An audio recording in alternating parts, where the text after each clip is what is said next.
started later as the season went along, and so this will be a lot of fun to watch her development from the offseason into this new campaign.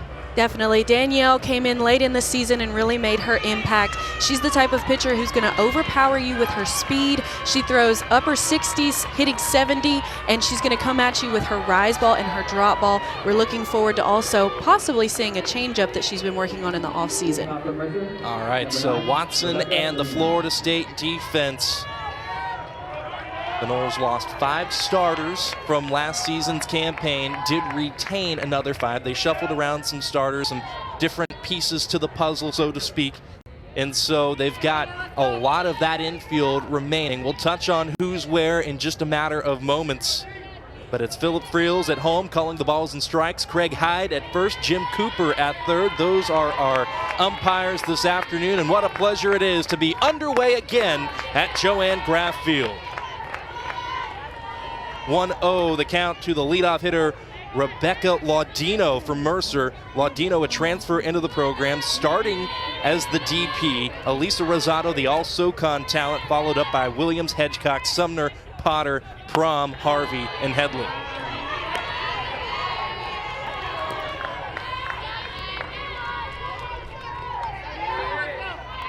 Laudino, a player that has made her rounds, played at other levels of NCAA competition. Kaylin ended up getting an opportunity to make her way to Lafayette and play with the Ragin' Cajuns, and has since made her way to Macon to take on the action with the Bears roster. So it'll be good to see Laudino, and we'll touch on what some of her accolades have been at various levels of college softball in the past, but she's a really good hitter, and there's a reason why she's at the top of the lineup.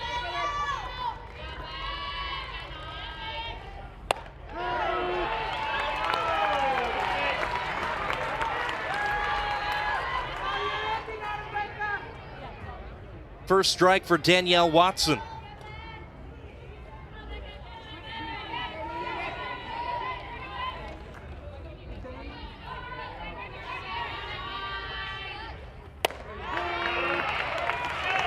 And caught the corner to make it full.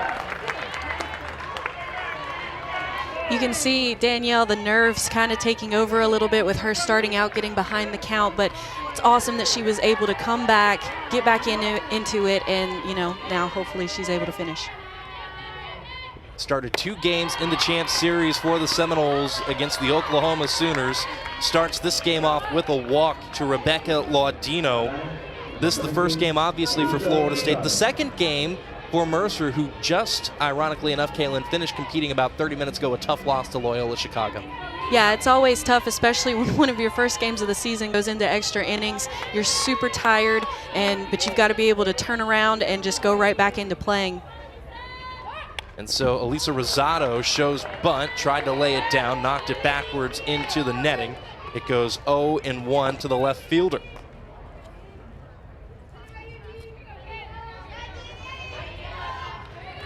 But on top of Kaylin, the wear and tear and just the exhaustion from doing that, it was also a real tough loss for Mercer. They had a lead, and Loyola reeled them in and then beat them in 10 innings. Yeah, I mean, there were a couple of errors that happened in the park home run, which is not something that you usually see at this level of softball. But, you know, it's early in the season, and you've got to be able to allow your team to go through those tough moments to learn.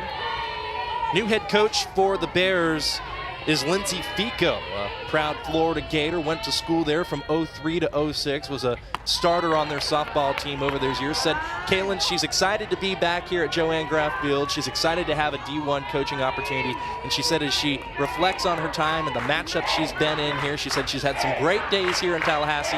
She's also had some terrible ones. Well, I mean, as a Florida State Seminole myself, I completely understand. I would feel the same way if I went to coach, you know, against the Florida Gators.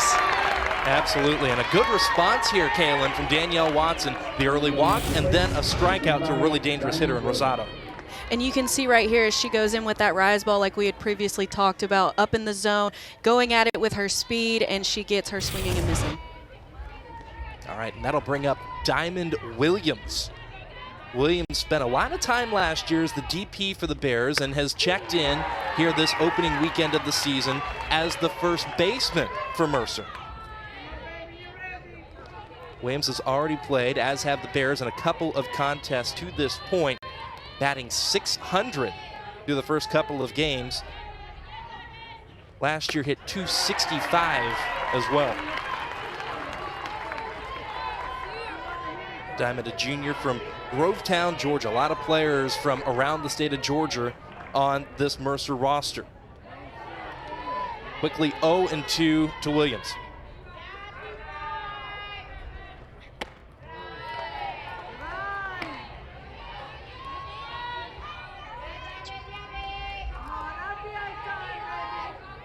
Mentioned the .265 batting average from last season. Also had a couple of big flies, 14 RBI to a total. Early K-Tide chant from the Seminole faithful here at Joanne Graff Field. Rise ball above the zone, evens it 2 apiece. And again, Laudino, the early walk, is stationed at first.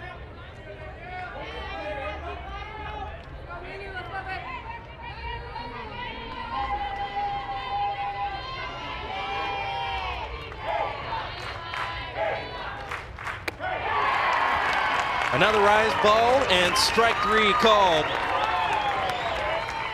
Danielle Watson fans a dangerous hitter in Diamond Williams.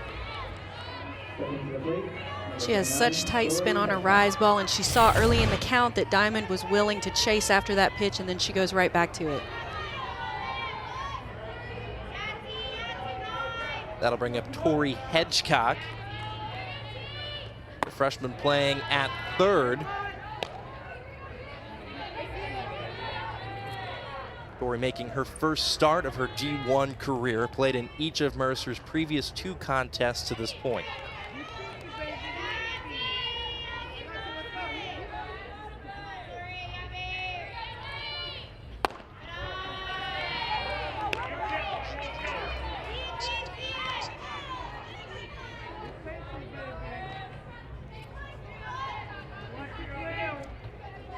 Hedgecock, the freshman from Valdosta, Georgia. Handful of players on this roster from Valdosta and Thomasville, about 45 or so minutes to the north of where we are here in Tallahassee. On the run into second, Laudino is tagged out. What a play by the new catcher for the Seminoles, Michaela Edenfield. And just like that, the early walk is erased, and the Seminoles, Kaylin, get out of the top of the first. I mean, what an amazing throw. Michaela Edenfield, we knew coming in that she was going to be powerful, that she had a strong arm, that she had a giant presence back there standing 6'1" behind the plate. And right there, she proves it coming in with that throw.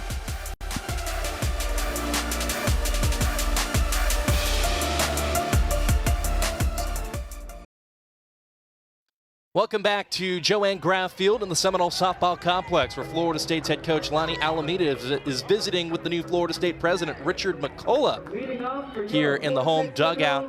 And with more on Florida State's head coach, here's the third member of our team, Emily Peters. Good afternoon, Emily.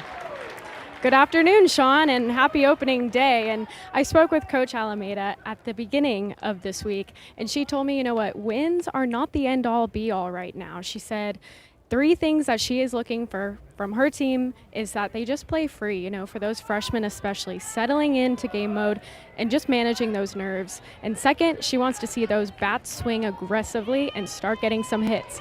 And last, she said if her team, can just start talking the game, you know, defense, pitching, they will be in good shape to head down to St. Pete next weekend. Yeah, thank you so much, Emily. Big-time matchups on the horizon, Kaylin, for Florida State, and that was a big-time matchup for Riley Hickok, getting the first start of her season for Mercer. Hickok retiring Kaylee Mudge, who was unretirable in Oklahoma City to get things started, now squares off with Sydney Sherrill.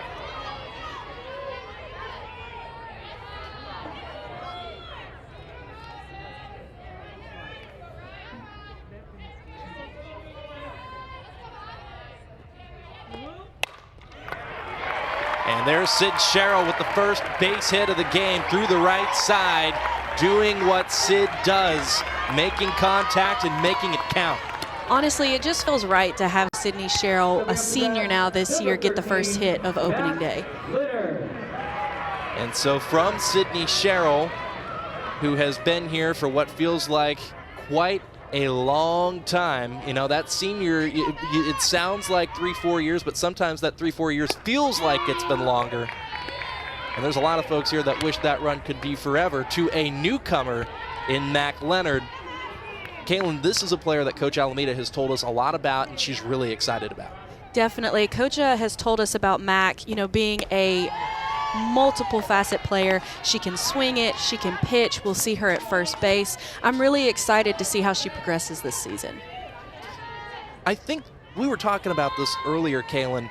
There is an increased number of power bats in this lineup. She represents one of those. Yes. Mac Leonard represents one. Sydney Sherrill obviously is a power bat. We also have Bethany Keene. We have Michaela Edenfield. So many additions to this lineup that add power, which is something that we didn't see a lot of last season. Yeah, certainly. So it'll be fun to watch her get to it. And that ball is lifted a mile high in the air. It'll catch at the base of the wall. Sid Sherrill got the stop sign at third. Now she's going to scamper home. Throw comes in, and Sherrill scores.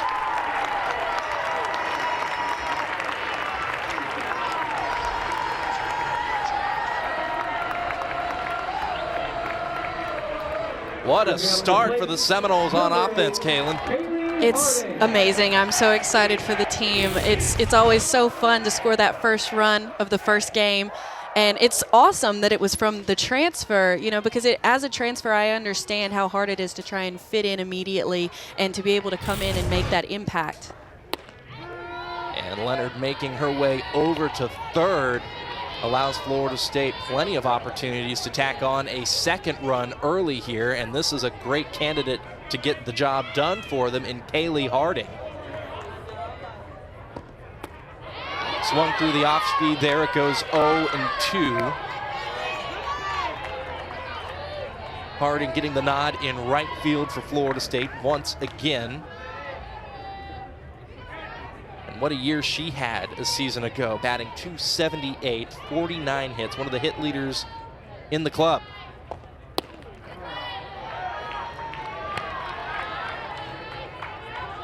Named to the All-ACC third team and the All-ACC freshman team.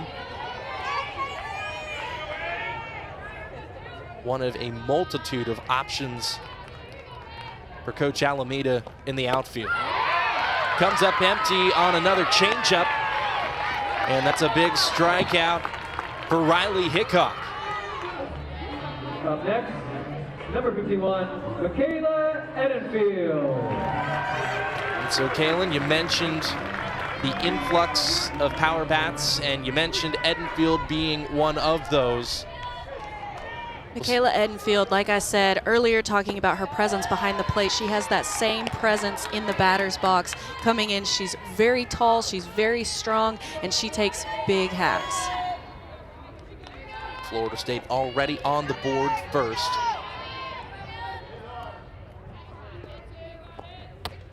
Mac Leonard scoring Sydney Sherrill. The Seminoles string together a couple of early hits. Leonard tripled to the base of the wall in right.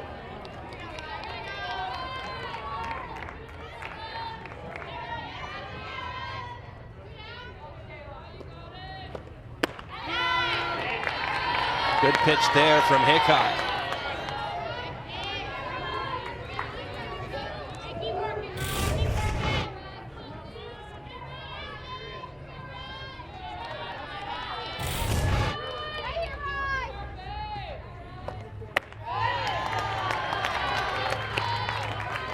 I really like how Edenfield is being so patient at the plate right now. She's waiting for that pitch that she wants. She's not allowing any pitcher's pitches to get in her way. So as a virtue of that, the count goes 3-1, and she'll earn a walk. Nicely done in your first plate appearance. Stepping up, number 3. And so that gives way to Bethany Keene. She and Mac Leonard are expected to platoon over at first this season. She has been a staple at first at her previous stop at South Florida. Certainly familiar with this Florida State program. They play fairly frequently, and she wears a pitch to make the bases loaded early on, and all of a sudden the situation just got a whole lot stickier here for Hickok. Stepping into the batter's box, number 4, Janai Kerr. Kaylin, if you're Hickok and you got the bases loaded, what are you looking for? What are you trying to do here against Janai Kerr? Well, right now, I don't want to allow runners to advance, so I'm going to try to keep the ball in the infield on the ground so that we can get a double play.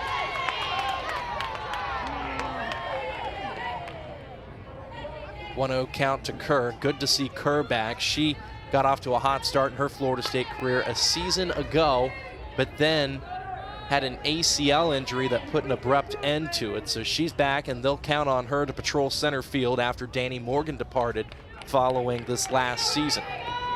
Janai, as said by Coach, definitely has leadership skills, but she's learning to trust her knee and just really try to fit back in and find her way back into this program.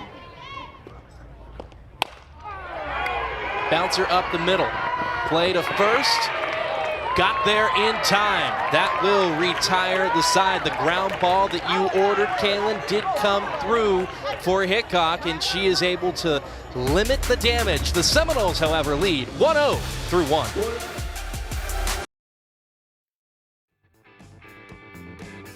We've mentioned a few times that we're at Joanne Graff Field. You heard from Dr. Graff in our open sequence, paying tribute to the program that has really paced the way throughout the entirety of college softball's run here in America. And so we also pay tribute to the fact that this field is honored after her and named for her for good reason. A winner of 2 national championships before softball became a fast pitch sport and became NCAA sanctioned. And when you take a look at the numbers, Kaylin, especially given the time, over 1,400 wins, 2 national titles, still nearly 1,200 wins once softball made the move into the NCAA, a 6-time ACC Coach of the Year, 25 All-Americans, was the second D1 coach to reach 1,000 wins. Just groundbreaking, landmark-type stuff. Coach Graff is a legend here at Florida State, and I'm so thankful that I got the opportunity to speak with her and to be around her and to understand how important she has been for this sport. And to have the opportunity to chat with her when she came out to shoot that video, going down memory lane with her, she told me, Kaylin, that her first time doing anything here, once she set foot in this program as a player, was 1973. So when you consider the 1973 season and the start of this season, and you count them both into the equation, this marks the 50th season for Coach Graff since she first set foot on the field here in Tallahassee, representing the Garnet and Gold. It's amazing. It's so amazing to be able to have someone with that much wisdom surrounding the sport still a part of our program. So she looks on from behind home plate and at Tori Hedgecock, who was up at the plate when Michaela Edenfield threw out Rebecca Laudino at second. 2-1 count to the freshman, third baseman for the Bears.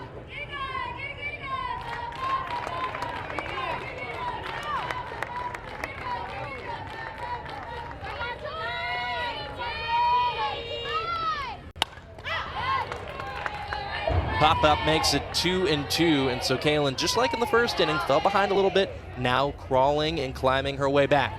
Definitely, and as she continues to pitch, as she continues to settle in, she'll find her groove, she'll get there, she'll be able to get ahead of counts, because that's something that Coach Alameda does really drill in bullpens, is getting ahead in counts.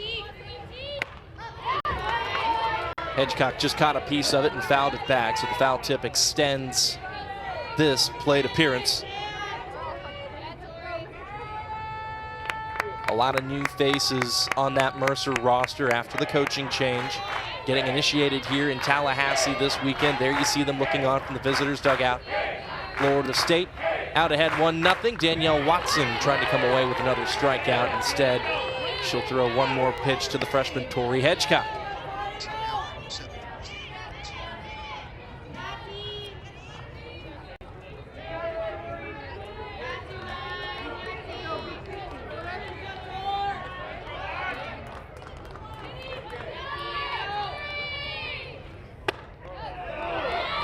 inside for ball 3. And this is a really strong plate appearance for Tori Hedgecock. Has a chance to earn a walk. Youngster showing a good eye early, at least according to Philip Friels.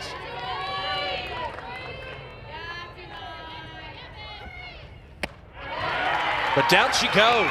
Another strikeout for Danielle Watson, who fell behind and battled back. That's that moxie and resiliency you like to see, Kaylin. I mean, and that's what we talked about earlier. Danielle just coming in with that rise ball, getting the job done. You know, we talked about her demeanor on the mound, and she always just stays very stone cold, very icy, and she brings out that high pony, and she's got the braids, and it's just such great energy. You just had to beat me to the high pony energy, didn't you, Kaylin? I did. Congratulations. I'm competitive. What can I say? I had to get it first. Oh, goodness. Sophie Sumner steps in.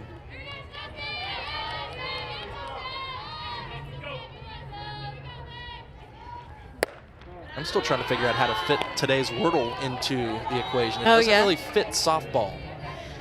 That's true. I don't. You go ahead with that one. I'll let you take that one. Okay. Okay. I'm not going to spoil it yet. I feel like I got to wait a little bit later in the afternoon so people can actually get it done. Right. I don't want to be that guy. Right. Don't want to ruin it. Right. That's a great low rise right there by Watson. She comes in.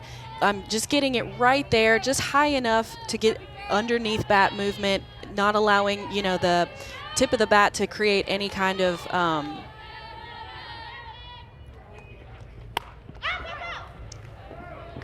Ettenfield gives chase. That ball falls dead in foul territory. Counts as strike 2.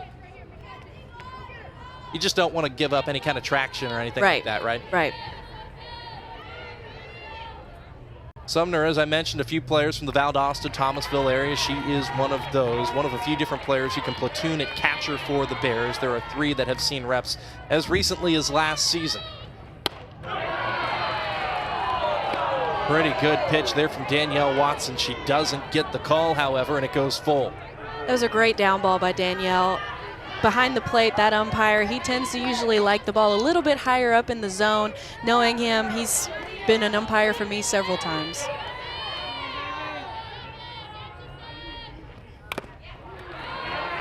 And Kaylin, as a pitcher, how often is figuring out the strike zone the key early on? I mean, obviously you're squaring off with batters and you want to know their tendencies and you want to figure out what you're doing, but also you got to figure out which umpire and what strike zone you're going to get.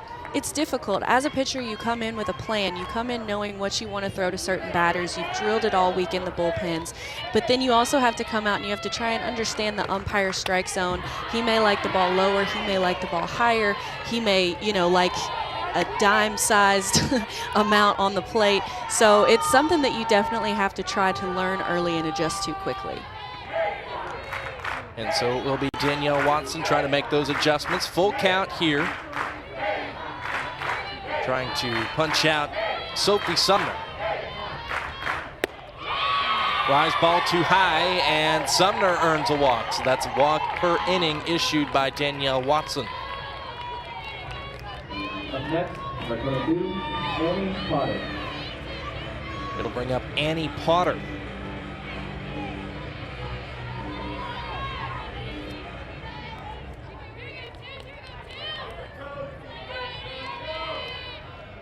Potter, a player who has played historically a lot of second base for Mercer, getting the nod as the shortstop, at least to start this season. So trading middle infield spots.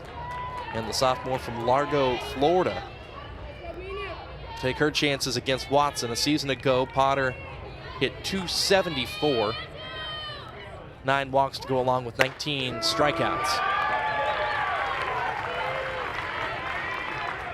Quickly ahead in the count, 0-2 for Watson. There's the numbers for Potter.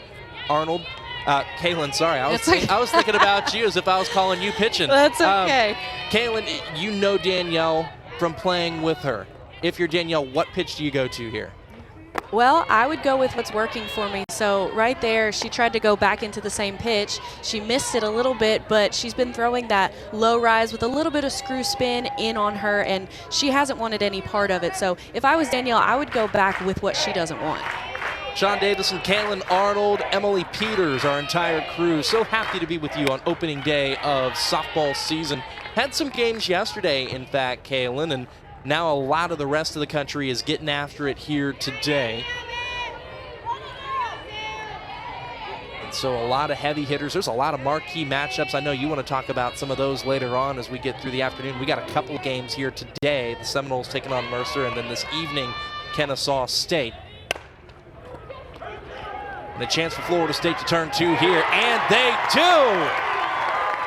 Sid Sherrill and company, that ever-reliable Florida State infield, turns the 5-4-3, and the Seminoles' defensive fireworks head us into the bottom of a particular frame. So dependable on the hot corner, and the defense is automatic early for Florida State.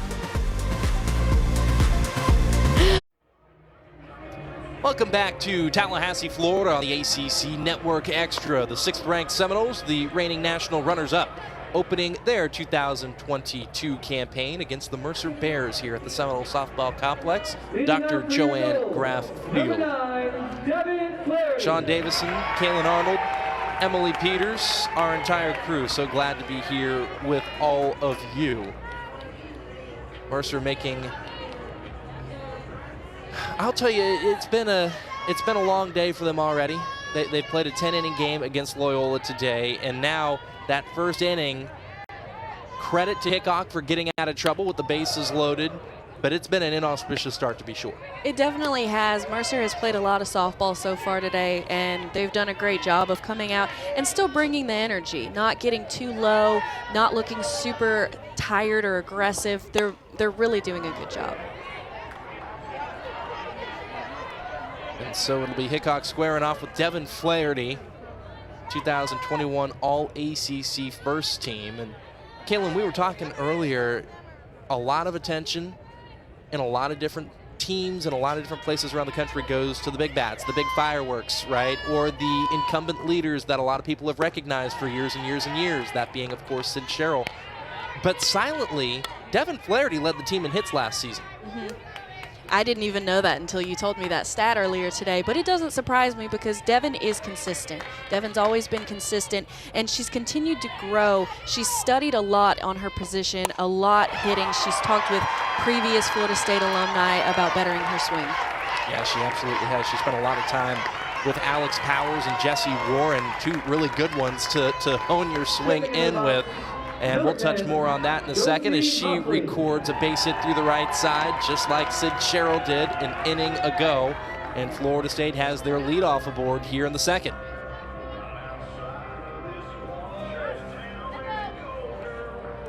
Flaherty at one point last year was at the top of the order leading off for Florida State. She was seeing the ball so well. Off she goes, plenty of speed for Flaherty. That ball's going to get into the shallow outfield. Now she'll turn for third, and she's in there safely. Ball got into the dugout, maybe? I'm trying to figure out where it is. She's going to scamper in without any play coming to the plate. And Devin has always been such an amazing base runner. I'm pretty sure at one point last year she was perfect. She may have finished perfect stealing bases. She is an amazingly smart base runner. 2-0 Seminoles. And so, Kaylin, we've talked about the bats. We've talked about the power surge that the coaches expect. The speed that we saw last season, make no mistake, it is still there. The majority of it is still in place, and you can expect to see it. That was a base hit through the right side, and if you want to talk about creating chaos, that was chaos that just created a run on the board. Definitely, and we would drill base running over and over and over again in practice, being smart, being heads up, and like you said, speed has always been a part of Florida State's game. Muffley tripped up as she runs through the bag at first. The out recorded by Diamond, Williams, and company. Kenley Harvey did a good job of covering the bag as Williams went up to field it.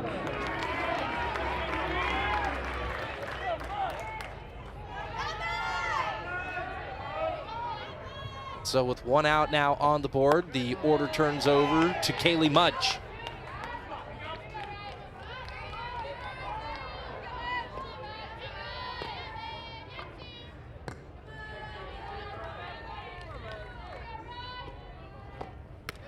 Mudge retired by Hickok herself on a comebacker right back to the circle. And so the numbers for Mudge last season, .333 batting average, 7 RBI.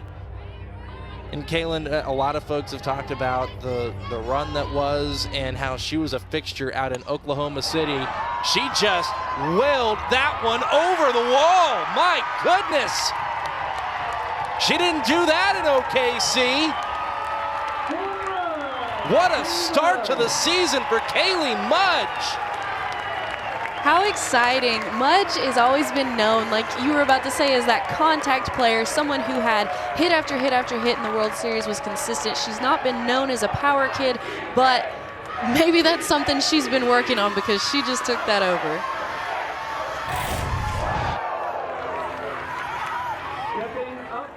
That'll put a smile on your face real quick.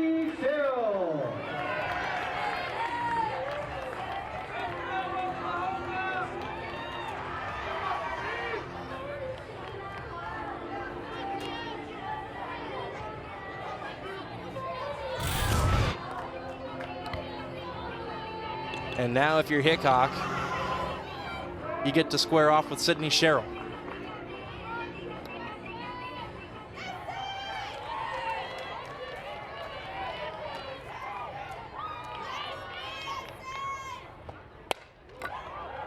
Turned on that one.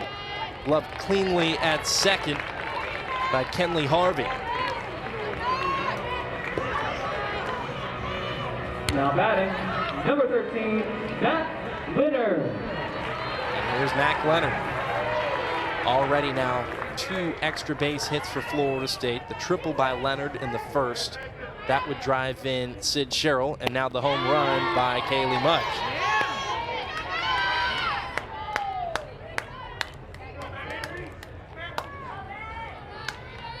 What a good crowd on hand here at the Seminole Softball Complex. Kaylin, that's a real nice thing. Fans are back.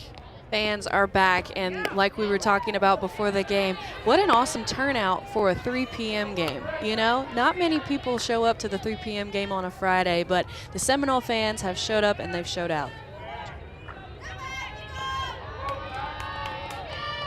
And as these fans look on here at Seminole Softball Complex, they're watching Mac Leonard go yard. Like we said, adding power to the lineup. This is awesome. I'm so excited for this Florida State team who struggled with power last season, already coming out and hitting 2 bombs. Team 39, as they call themselves, is quite literally starting this season off with a bang. Definitely. You can see that pitch up and in. Mac Leonard knows right off the bat that it's going out.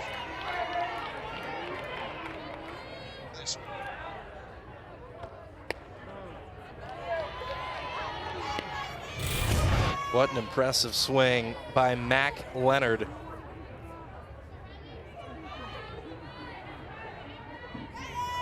Who at Illinois State was a two-way player. We're seeing a lot more of those two-way players now, Kaylin. And this ball is tattooed into center. And what a play out there to bring that ball in by Madison Headley. It was an awesome play. It's so hard to catch balls going back like that, but she did an awesome job. Florida State's bats did an awesome job. They lead it 4-0.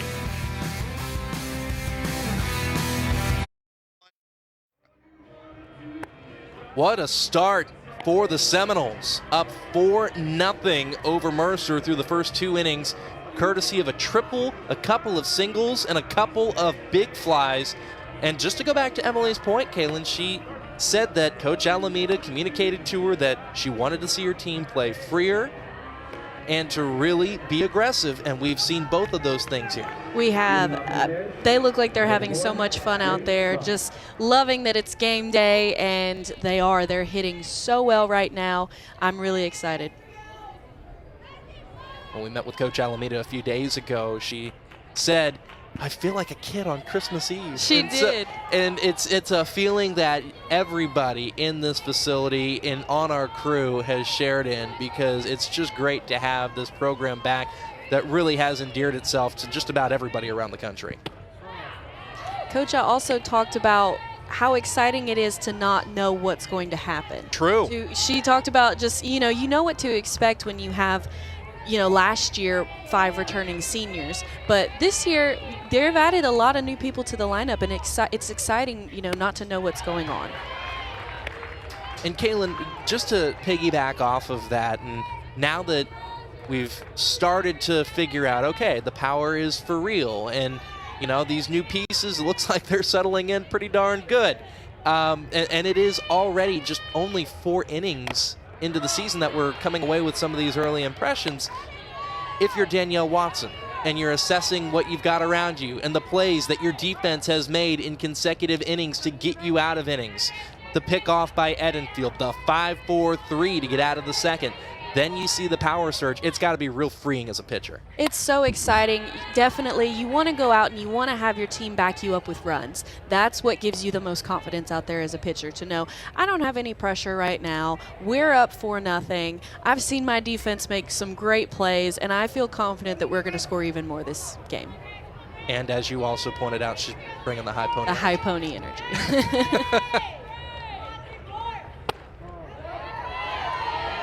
She's squaring off here with Grace Prom.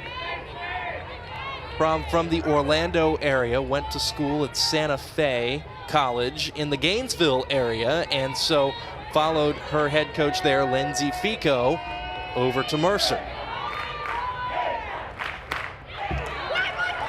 Fanned on the rise, she'll run down to first. Edenfield throws around to record the strikeout.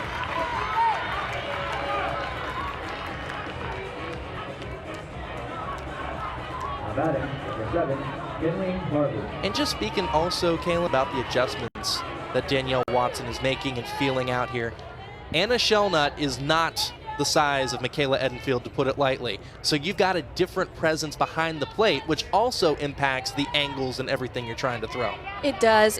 But what's so great is that Michaela, throughout last season, was always catching our bullpens. She was always catching us in practice, so we knew what it was like for her to catch us. So Danielle has been able to work with Michaela for about 2 years now. The difference is Michaela having that presence in game, which I think she does. I think she's done a really great job back there so far. So many questions, so many contingencies, everything's still being ironed out and figured out.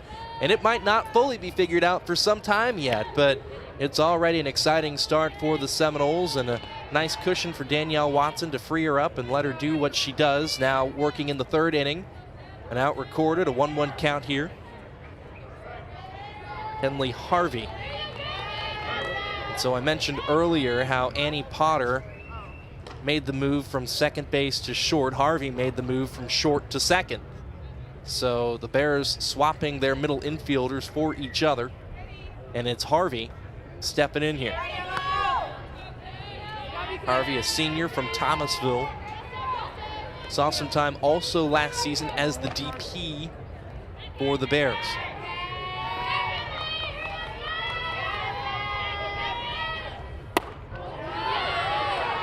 Laid off the inside pitch, it goes 2-1.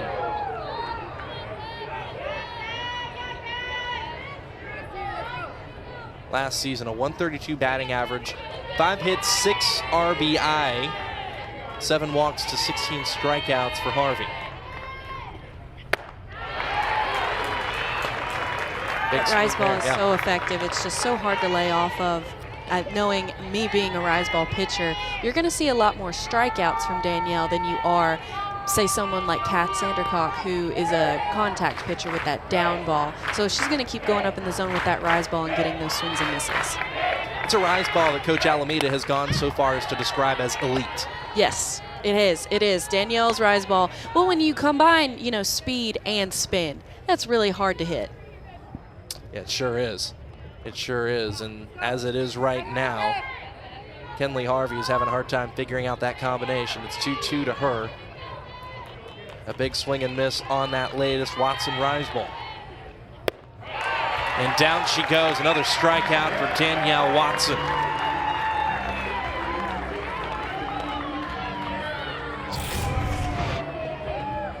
Danielle, like I said earlier, is going to overpower you with her speed and her spin. She has this aggressively nasty rise ball that's just going to move out of the zone and cause those swings and misses. She's also going to come down with her drop every now and then just to change the zone.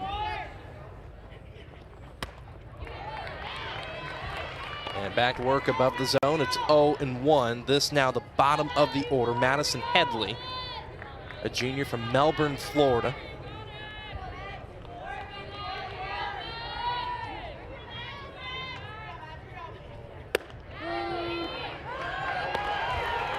Headley, another player that saw a lot of time as the DP last season, did play a little bit in the outfield as well, and whenever she did, it was in right field. We already saw her make a web gem play in center here, so she's made the move to center from right and the DP position, now trying to take her chances against Danielle Watson.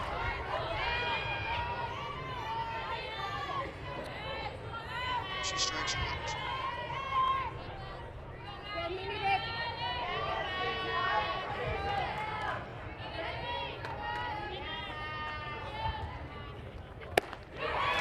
And another strikeout for Danielle.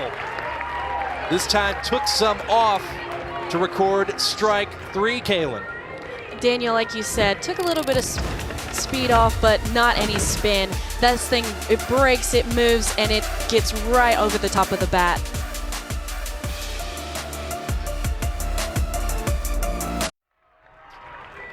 Nothing lead for the 6th-ranked Seminoles over Mercer.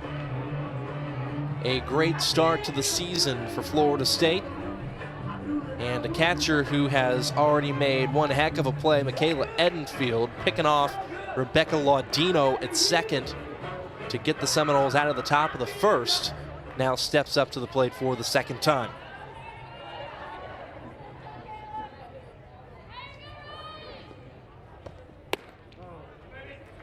Ball well off the plate from Hickok.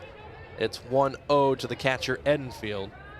I could see Hickok trying to be a little extra careful here, understanding that Edenfield does have power, not wanting to give her anything too good. Yeah, for sure, as the pitch comes in, and it's a 1-1 count to Edenfield, a player that Coach Alameda described as being a tremendous athlete, but when she came to Florida State, she wasn't the best softball athlete, and so it took some time. It took a red shirt. It took a whole lot of practice. It took a whole lot of work to transform this player, who was a real gifted volleyball player in high school at Sneads High School for Sheila Roberts, into a player that has become that comprehensive catcher that she was looking for. And so it's gotten to the point where this year she said she's going to look hopefully like a real refined catcher. She said she might look like a freshman because the reality is it's been a while for her and this isn't her natural sport, but she said she's got all the tools and we've spent a lot of time refining them.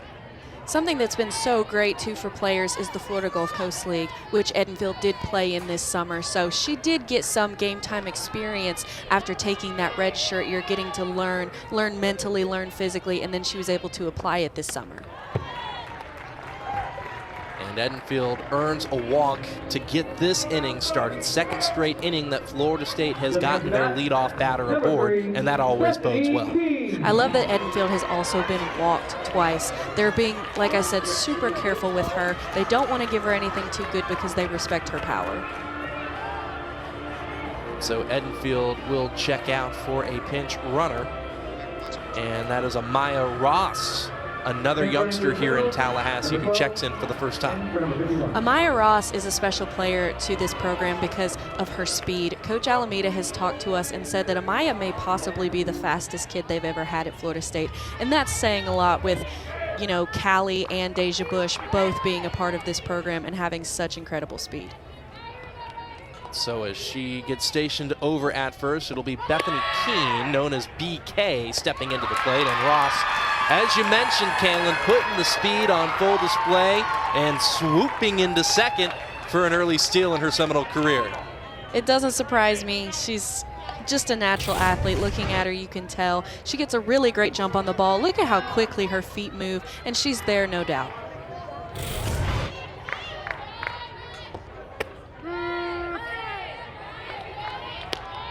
Strike called on the outside corner to Bethany Keene, who, as I mentioned, Kaylin, teammates and coaching staff refer to her as BK. So for folks that come on out and they hear BK, or they might hear the occasional announcer say BK, that's who they're referring to, Bethany Keene. And that ball was lasered toward right field, but just missed the foul line. Amaya Ross had already taken well off from second.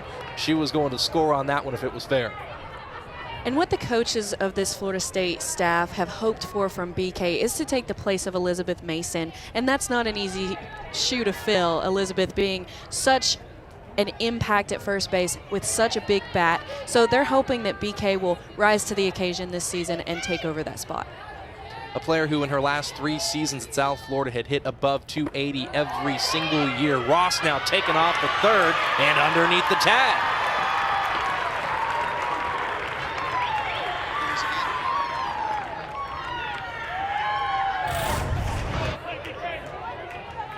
Look at that jump. You can just see, like I said earlier, how quickly her feet move, and she's there, no doubt. Gets underneath the ball, and she's just quick.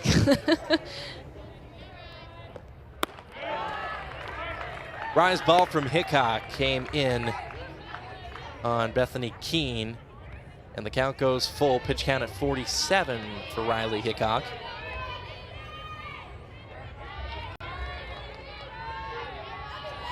Florida State threatening once again.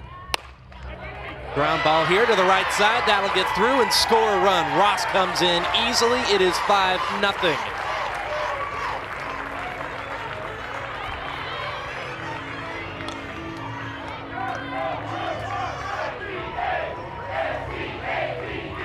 Bethany Keene drives in her first run of the season.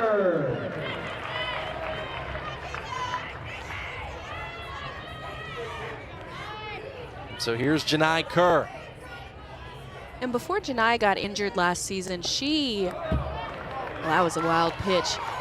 Bethany Keene is going to steal on that. But Janai had some really big moments, some really big hits for the Florida State team, and unfortunately she was injured at Georgia Tech, tore her ACL running to first base. But we're super excited to see what she's going to be able to do coming back her redshirt freshman year, hoping to add a little bit more power to this already powerful Florida State lineup. Lindsay Fico making a trip out to the circle to have a chat with Riley Hickok and the entire Bears infield.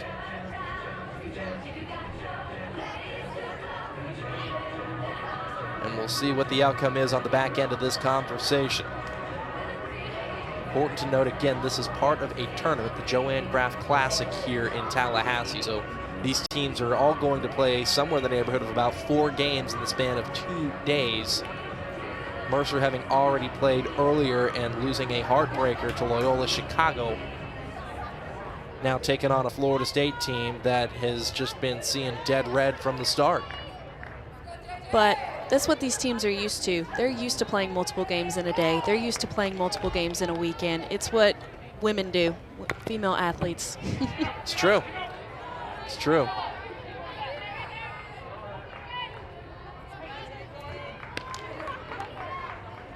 One count to Kerr. Devin Flaherty in the on-deck circle behind her.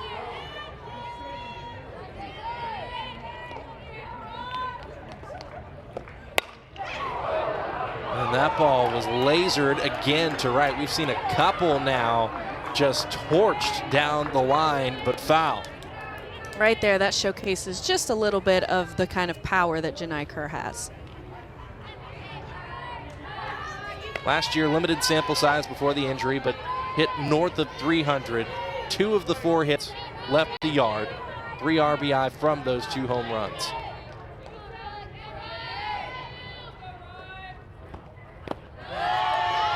Off speed, laid off of him.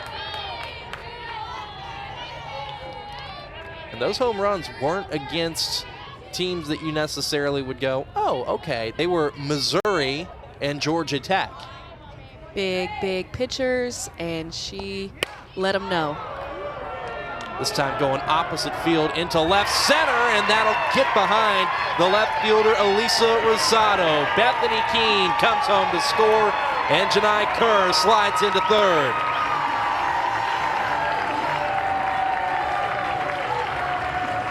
Good piece of hitting from Kerr coming back off the injury. It was awesome. Love to see that coming back from her, because that's just going to continue to increase that confidence that she's trying to work through. You can see on her slide to third, though, she did get a little nervous. She did kind of try a little half pop-up slide and grabbed her knee brace shortly after, but good to see her being able to overcome any of that anxiety. Pitching change for Mercer. Number 10, Katie And so Peterson. following the extra base hit from Kerr and the 6-0 lead for the Seminoles, we have a pitching change in Tallahassee. We'll be back in a moment. Welcome back here to Tallahassee, and a freshman, Katie Rearley, out of Townsend, Georgia, getting some meaningful action here at the Seminole Softball Complex against a top 10 team that nearly won a national championship a season ago, squaring off with Devin Flaherty. Flaherty with a base hit back in the second got the party started for the Seminoles, an inning in which there were multiple home runs. Flaherty, Kaylin, this is an interesting note because you mentioned how she had worked a lot on her swing with a couple of former Seminoles as she drops another base hit into right. Not only did she work with Jessie Warren and Kaylin Arnold, that was part of her playing in that Gulf Coast Summer League. She played, Kaylin, for the Bradenton Lynx, and her coach was Lindsay Fico. I know, isn't that crazy? Like, small world in softball, but like you said, Devin, she got a lot of reps in the Florida Gulf Coast League, and she just grew as a player. She grew in her leadership skills. She grew in her game as a whole. She was able to work with Jessie Warren and Alex Powers when they played against USSSA Pride, and she's also been able to chat with Ellie Cooper on just how to be a good team leader. Yeah, for sure. And Brooke Blankenship checks in as the new shortstop for Florida State, and with more on the youngster playing short, here's Emily Peters. Yeah, a really special player this season for Florida State. She actually attended her first game here at 9 years old, and it was the 2014 walk-off against Michigan. So if you could imagine, she just felt that energy, just half of what we see in the stands at this point here in 2022. And Coach says it all just goes back to culture. And if you've been around this program and seen the growth, it means something special to you. And that is a special first at-bat for Brooke Blankenship's Florida State career, Emily. Base hit up the middle, runners now on the corners, and the Seminoles are keeping it rolling, now up 7-0 over Mercer. That's so exciting as a freshman to come out and to love this program so much and to love the culture and to be able to come out and just be so aggressive. Look how excited she is. You see that smile as she's rounding the bag. We just love to see that. We love to see girls get excited about what they do. And so Florida State has really made quite the statement early. Blankenship with a big lead off first, caught the attention of Mercer's catcher, Sophie Sumner.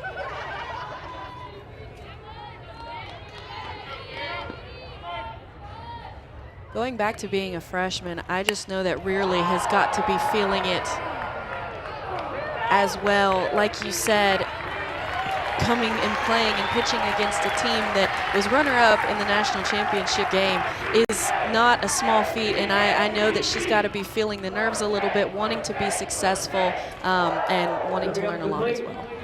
Haley Munch put a charge into that ball. I guess that was softball's version of the heat check, right? Right. Just got that one way out there. Crowd got excited. Some folks got up on their feet. And you know what? At the end of the day, that's still a productive plate appearance because it goes down as a sac fly, 8-0 Florida State. One of those QPAs, as Coach Alameda likes to call them, right? PAs, quality plate appearances.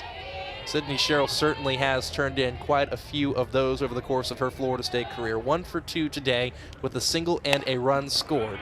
Bounce that one might have caught her foot. Must not have because the play continues and she's recorded out at first. That moves Blankenship into scoring position. And it will once again be Mac Leonard stepping up for the Seminoles. Going back to Sydney, you could see all of her hits this game have gone to the right side of the field. She is out in front of the ball. And as you can imagine, who have they been hitting against in practice? Danielle and Kat, who are throwing upper 60s. And now they're facing Rearley, who's throwing mid 50s. So she is ahead of the ball, and she's got to be able to adjust. And speaking of Rearley, she stays away from Mac Leonard for strike one. And that seems like a pretty solid idea. Yeah. got the pitcher stamp of approval up here. Yeah.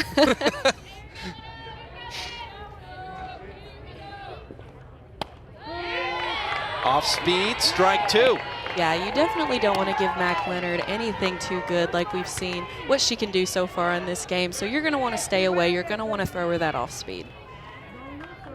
Looking for the final out here of the third inning to keep this game within 8 runs and get the bats back into her teammates' hands, and Leonard goes to left field. Not only showing off the power, showing off her ability to go opposite field, and that drives in a 9th run for Florida State. And that's when you know that a hitter is something special, when it doesn't matter what you throw them, they're still going to get the bat on the ball. Up to bat for the Noles. Keeping up what she showed time and time again. See that screwball, and Mac just takes it to the left side of the field. She goes with the pitch, does exactly what she's supposed to do. Kaylin, she hit .425 a season ago at Illinois State, 54 hits on the year, on-base percentage north of 500. Wow. You add on 26 walks, so it shows she's got a good eye and good discipline as well to only 15 strikeouts. There are some folks that would say, okay, that's at Illinois State. When you get into a Power 5 conference, how are you going to fare? Granted, Florida State not playing a conference opponent today. However, you are taking that step up in competition, playing some of these teams in that southeast quadrant of the country, and she's still showing she's got it. Definitely. She's someone special to add to this Florida State lineup, and they're going to be looking to her if she continues as a leader in the lineup.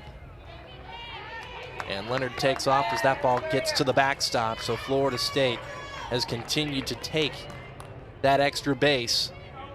They do it again here with Leonard.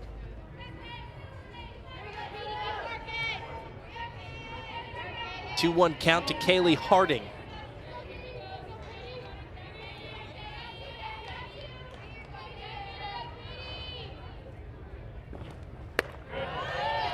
Make it 3-1.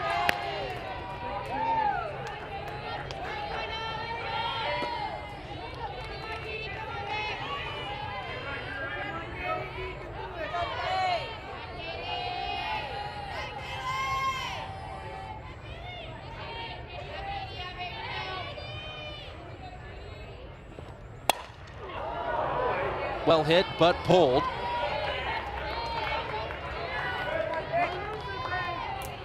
And that there just shows again the amount of power that Florida State has in this lineup, and it's so exciting because it's so different from what we previously saw. And what that's going to do is people aren't going to know what to do. The teams that played Florida State last year, they're going to expect them to play small ball and just rely on speed, but now they have all these power hitters.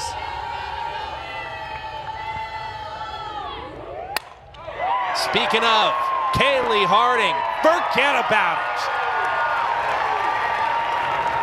I wish, you know, I couldn't have said it better myself, proving my point any better. She just took that pitch and just absolutely nailed it.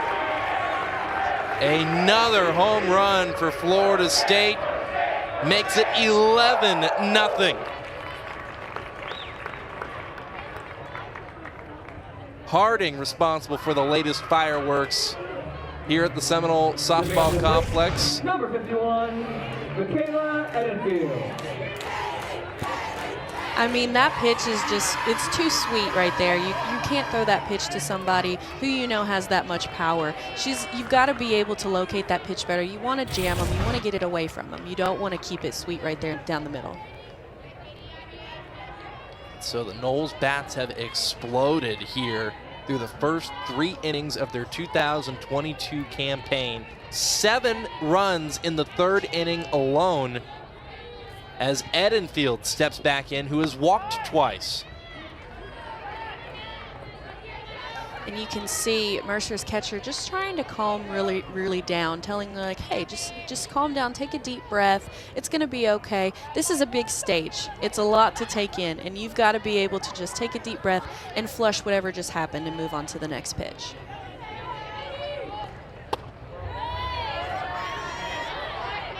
(2-0) the count to Edenfield.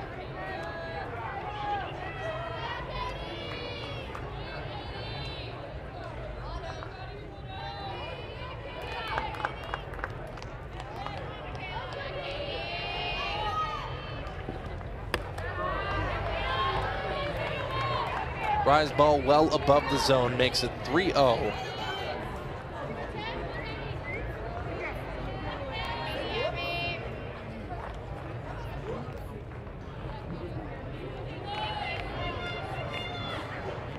Let's see what the freshman comes away with here. Both of them, frankly.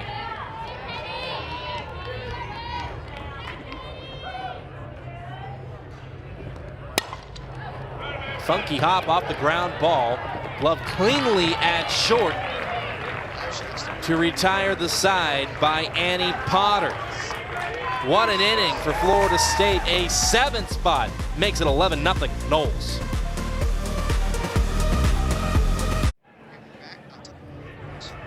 Seven runs in the 3rd inning for Florida State, who has 11 runs on 11 hits. Their head coach, Lonnie Alameda, is standing by with Emily Peters. Emily?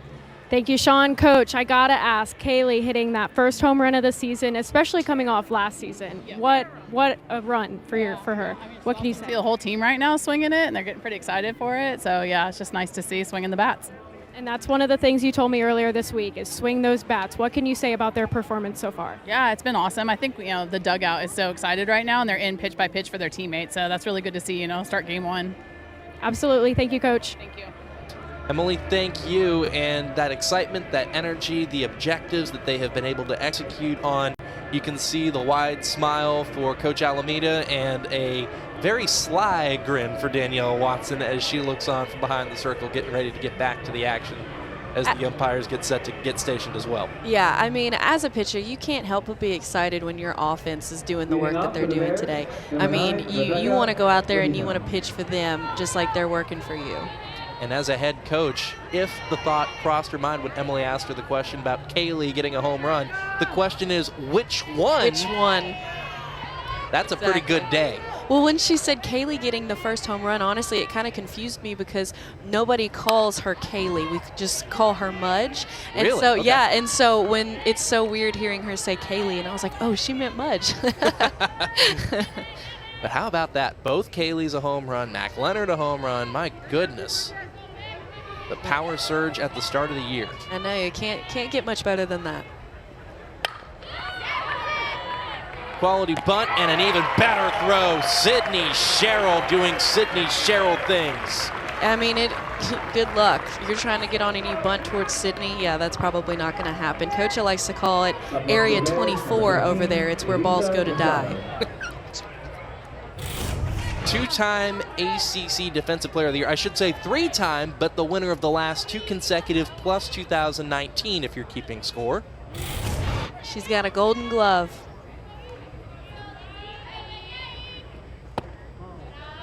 Watson working down in the zone and back to the top of the order. That was Laudino who tried to lay down the bunt on Sherrill and was gunned down at first. It's now Alyssa Rosado.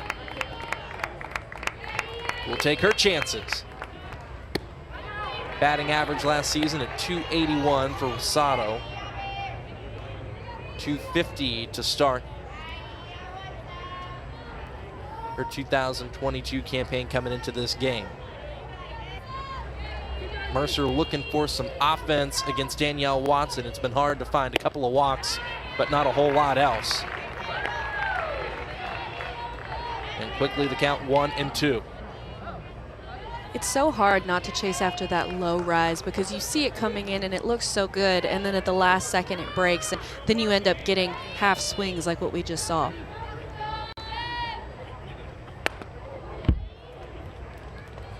Off the end of the bat and foul.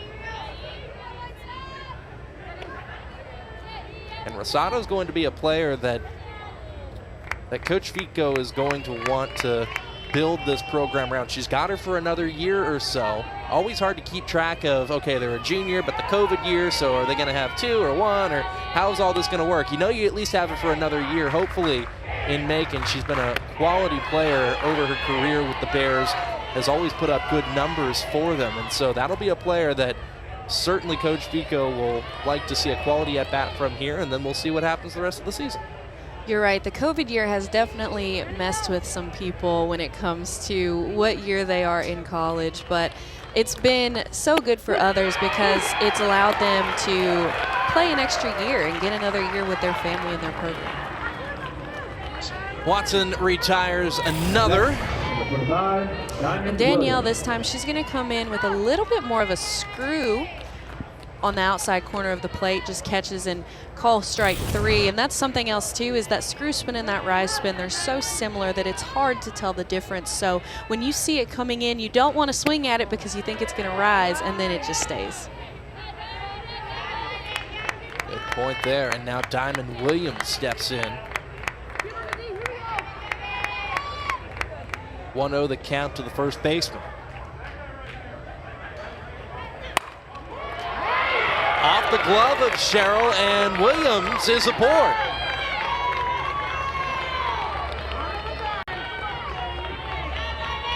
You don't see that often. No, but that ball was hit really hard off the bat, and Sydney, you know, you try to be as ready as you can, but when something comes that hot off of the bat, you got to just knock it down. Oh yeah, absolutely. They call it the hot corner for a reason, apparently, huh? Ruled a hit, rightfully so. The first one of the game for Mercer.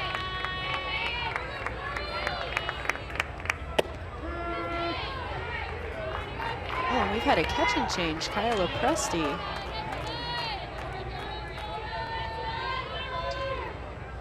Lepresti, the veteran of the battery of catchers here in Tallahassee. There's a freshman, Katie Bright, who will also likely see time this weekend and sporadically throughout the season. They'll figure out what their best options are and who works well with whom as the season goes along, but they're going to try everybody out early and see what they've got. And so it's Lepresti who, Kaylin really stepped up strong after the Anna Shelnut injury a few seasons ago. And I can speak to Kaya knowing her personally, but she's a great catcher. She loves us and she works hard for us and gives us everything that she can in the bullpen. She creates great relationships with her pitchers.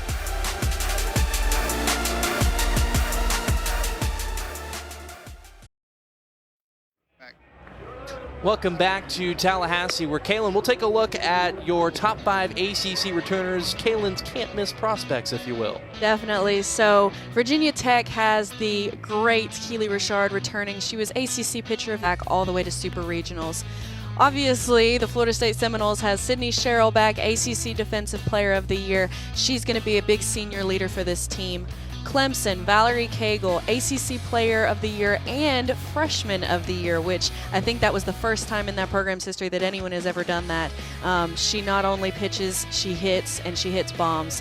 Catherine Sandercock is a big returner for Florida State. She was Women's College World Series All-Tournament team. She was also an All-American this past year. She's going to be a big part of the circle. And for Duke, Deja Davis, ACC All-First Team. She comes out with her bat, and she makes a big difference as well. And I think the testament to the conference itself is when you sit down to try to put together a top 5, there were a lot of really talented players you left on the cutting room floor. There was. I had to go through and really make some hard decisions. I had about 5 other players that I think are going to be great this season.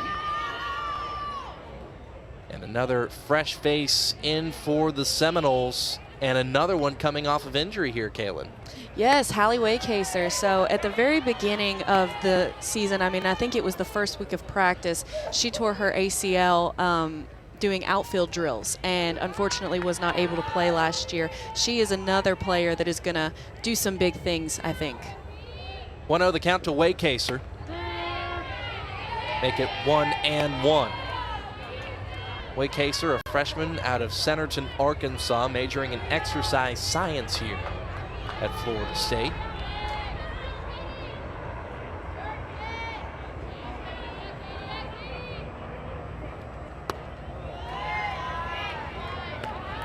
Goes 2-1 to Waycaser.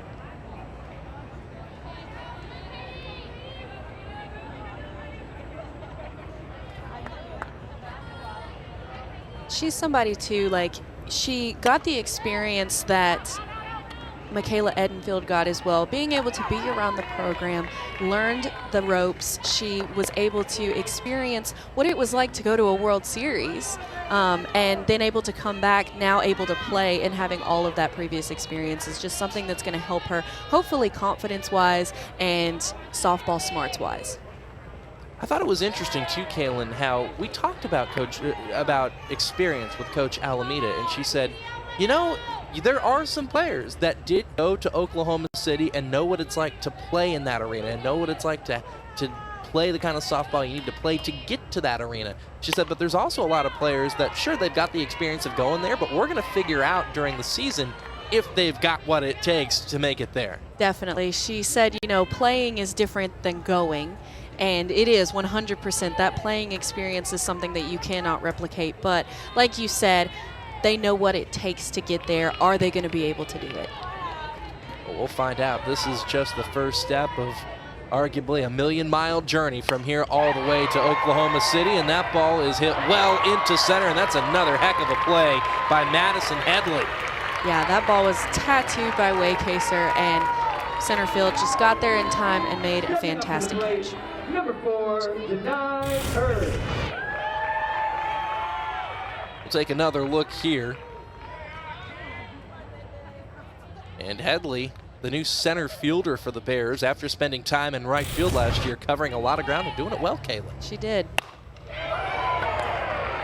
that one will find the right center gap. Janai Kerr turning on the afterburner. She won't stop at second. She's looking for 3. No problem for Kerr. Didn't have to worry about sliding either. No, she has the speed, and I'm so glad that she's been able to overcome her injury and still be able to keep that speed. She worked really, really hard to be able to get back to where she was before she was injured. Incident for the Noles, number 28, Chloe Cole. So that's a couple of triples, a double, and several home runs for Florida State, with Chloe Culp stepping back in. And Chloe is another one who is coming off of injury. Right before winter break, Chloe hurt her back and was unable to play in the regular season. She is another big power hitter, someone who has home run potential, and I cannot wait to see what she does coming back from her injury. That was another look for a moment at that triple for Janai Kerr, making it look easy. And you mentioned Chloe Culp, the sophomore from right here in Tallahassee, Florida. A couple of years prior, whenever Florida State had some big matchups against the likes of Alabama here at home, had some other matchups, she came up big time in some of those matchups as a youngster, as a true freshman then. And so that injury, as you mentioned, has derailed her. It's good to see her back. Yeah, I know. Chloe sees the ball really, really well, and it was hard because she hits rise balls really well. And so in scrimmages, I always had to try and kind of throw her off guard and throw her something that maybe she wasn't expecting, because she did a really great job of always getting on top of my rise ball. Popped up there and in between 2 infielders and the center fielder. And she's safe at first while Kerr comes in to score. My goodness.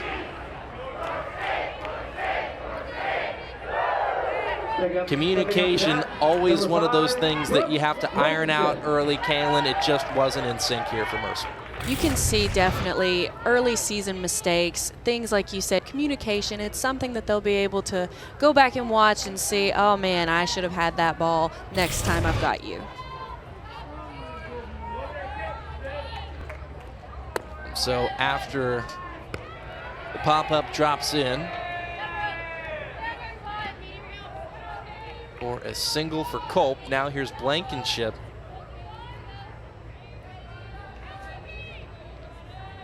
Blankenship with a single of her own in this game.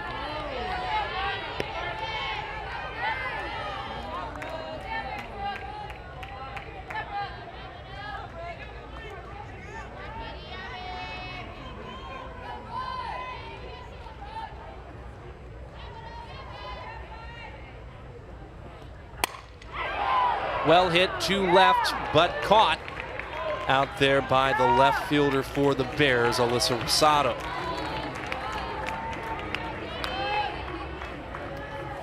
And that'll turn the order over to Kaylee Mudge. Number 6, Kaylee Mudge.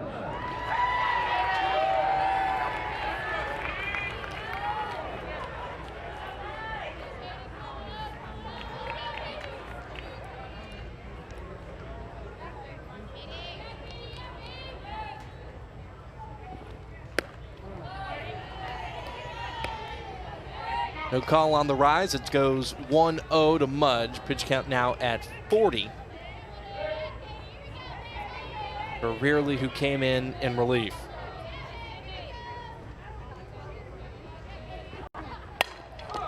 On the ground, back to the freshman. And Mudge is retired at first. Florida State scratches across another run, and on 13 hits, they lead it 12-0.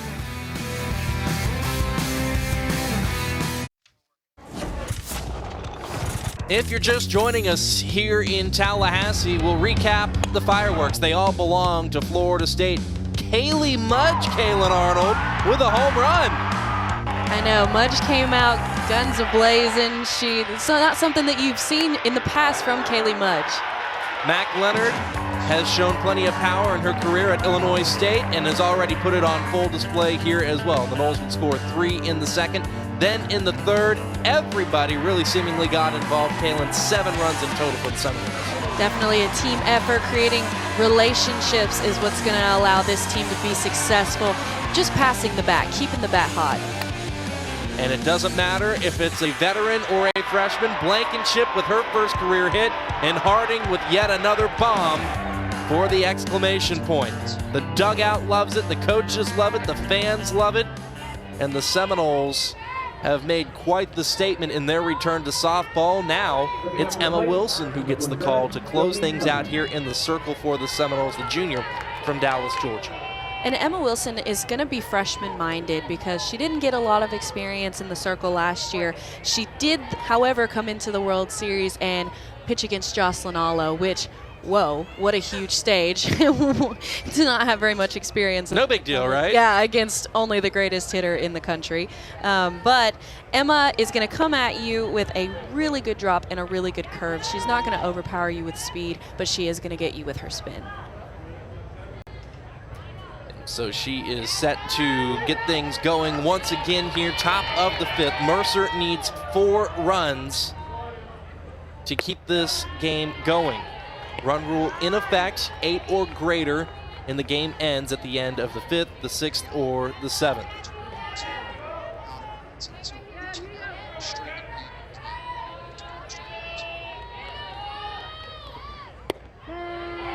Strike called to the catcher, Sophie Sumner.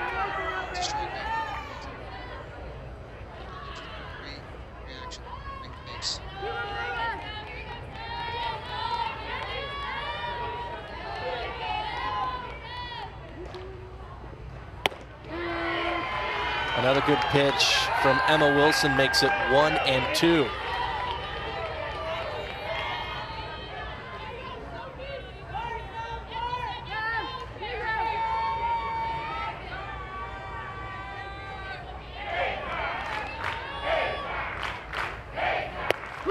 Got her. Tremendous strikeout for Emma Wilson as she comes in to relieve Kaylin, a player who recorded quite a few of them herself, and Danielle Watson. Danielle Watson had an absolutely phenomenal day. So many strikeouts, so many rise balls, I can't keep track. She has spun the ball amazing. She overpowers you with her speed, like I said earlier. And look at that face. Just look at that face. She's so excited, so happy for her team. Was throwing a no-hitter until a hot shot to the hot corner got off the edge of Sydney Sherrill's glove. And that is a real nice showing. Good work for Danielle Watson, who, again, we've talked about it. She started quite a bit late last season, did close quite a bit to start, came in relief at times. And so profiling as a starter for the duration of a season is a bit of a change for her. It is. You know, when she was at Louisville, she was the backbone pretty much in the staff. She pitched majority of the games. She started. So coming to Florida State, her role did change last year, but she was able to still make an amazing impact, still come in, learned a lot about herself, who she is as a pitcher mentally, and then came out this year and has so far dominated. And the pop-up there has Florida State on the doorstep. You talk about domination, Kaylin, and that is exactly what the Seminoles have done. Emma Wilson's come right in and recorded 2 very quick outs. And again, this is do or die time for Mercer. They don't have a whole lot of wiggle room. In fact, they have no wiggle room. Run rule in effect at 5 and 6 innings if you trail by more than 8, or 8 or more, I should say, because 8 is part of that contingency. It's over. And so with 2 outs already on the board, this is it for the Bears. And you can see that they're watching a lot of pitches right now. I think, they were so used to seeing the speed of Watson, and now they're seeing the spin of Wilson, and it's messing with them a little bit. They really don't know what to do, and they don't know when to swing the bat. Grace Prom steps in, and the count goes 1-2 as the bottom falls out there. She fans and comes up empty. And here come the K-time chants.